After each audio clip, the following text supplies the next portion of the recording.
ans, j'ai fait tant de projets. Bonjour Brigitte. Bonjour. Ah, la jouvence, la fontaine de jouvence éternelle. C'est vrai que lutter contre le vieillissement, ça fait partie maintenant des priorités, notamment des médecins. Et là, on s'est aperçu qu'on pouvait retarder le vieillissement par une bonne alimentation. Quand je dis on s'est aperçu, c'est une étude très sérieuse de l'INRA, l'Institut national de recherche agronomique. Alors évidemment, la première question qu'on se pose, c'est concernant quel type de maladie? Qu'est-ce qu'on peut prévenir avec une meilleure alimentation? Alors, tout d'abord, évidemment, chez les personnes âgées, la dénutrition. La dénutrition, c'est une maladie, un phénomène qui touche énormément de personnes âgées après 80 ans. Entre 3 et 10% des personnes âgées qui vivent chez elles. C'est quoi exactement? Dénutrition, c'est les aliments ne sont plus... Perte de l'appétit, amaigrissement, perte au moins de 5-6 kilos et une perte de poids qui va continuer et provoquer, puisque les études le montrent, vraiment des risques infectieux et augmenter évidemment les risques de décès.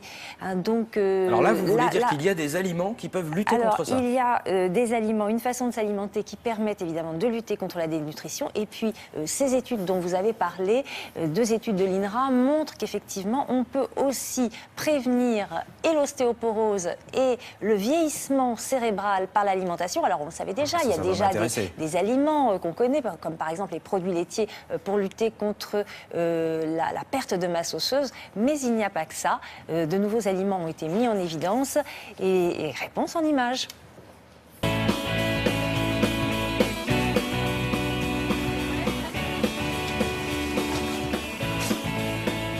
On peut espérer retarder le vieillissement des personnes après 60 ans, en particulier pour l'ostéoporose. Alors bien entendu, pour l'ostéoporose, on a privilégié pendant longtemps les produits laitiers à cause de l'apport en calcium, calcium qui est nécessaire pour fabriquer de l'os, mais on vient de se rendre compte qu'il y avait également des polyphénols extrêmement intéressants que l'on trouvait dans les légumes, notamment les crucifères, comme par exemple toute la catégorie des choux et des brocolis, mais également dans les fruits, en particulier les fruits rouges qui contiennent ces polyphénols extrêmement intéressants pour prévenir l'arrivée de l'ostéoporose.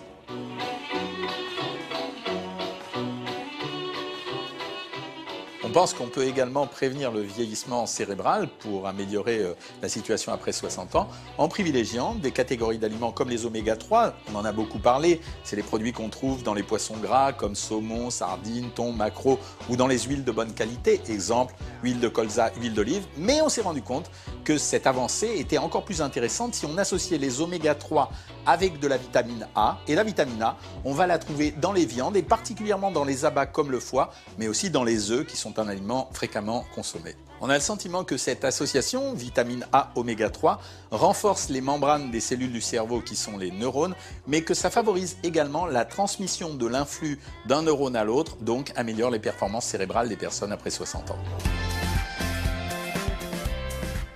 On peut aussi penser à prévenir le vieillissement des muscles après 60 ans pour essayer de prévenir à la fois la faiblesse musculaire qui peut entraîner des chutes mais qui diminue la validité des personnes.